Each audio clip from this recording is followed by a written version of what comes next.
എന്തായാലും തയ്യാറായിട്ടുണ്ട്. ഇനി ഇതിനെ നമുക്കൊന്ന് ആവിയിലിട്ടൊന്ന് വേവിച്ചെടുക്കണം. ആവിയിൽ വേവിച്ചെടുക്കുന്ന നമ്മുടെ ഈ കിണ്ണത്തപ്പം ഒരു സ്റ്റീൽ പാത്രത്തിലോട്ടാണ് ഞാൻ നെയ്യൊക്കെ ഒന്ന് തേച്ചെടുക്കുന്നത്. അപ്പോൾ അതൊന്ന് നല്ലതുപോലെ തേച്ചെടുത്ത ഈ പാത്രത്തിലോട്ട്, ഞാനൊരു ഇഡലി പാത്രത്തിലോട്ടാണ് ഇത് വേവിച്ചെടുക്കുന്നത്. അതാണ്ട് ഒന്ന് ചൂടായിട്ടുണ്ട്. ഇനി ഇതിലോട്ട് നമുക്ക് നമ്മുടെ കൂട്ട് തയ്യാറാക്കിയത് ഒഴിച്ചു കൊടുക്കാം. അപ്പോൾ ഇത് 2 രീതിയിൽ തയ്യാറാക്കിയെടുക്കാം. ഒന്ന് നൈസാക്കി എടുക്കുന്നതിന് ഒരു പ്രത്യേക ടേസ്റ്റാണ്. പിന്നെ ഇത് കട്ടിക്കും. 2ലായിരുന്നാലും 10 മിനിറ്റ്, നൈസാക്കി എടുക്കുന്നതിനാണെങ്കിൽ ഒരു 4-5 മിനിറ്റ് തന്നെ മതിയാകും. ഇതിപ്പോൾ ഞാൻ എല്ലാ മാവും കൂടി ഒന്നാക്കി ഒരു പ്ലേറ്റിലാണ് അവിച്ചെടുക്കുന്നത്, നല്ല കനത്തിന്.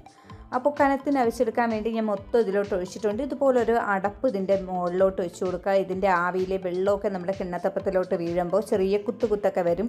ഒരു കാണാൻ അത്ര ഒരു ഭംഗിയാണല്ലോ, അതുകൊണ്ടാണ് അങ്ങനെ ചെയ്തത്. നിർബന്ധമില്ല, വേണമെങ്കിൽ വയ്ക്കാം. ഈ അടപ്പ് വെക്കുന്നത് കാരണം കുറച്ച് വേവാൻ വേണ്ടി കുറച്ച്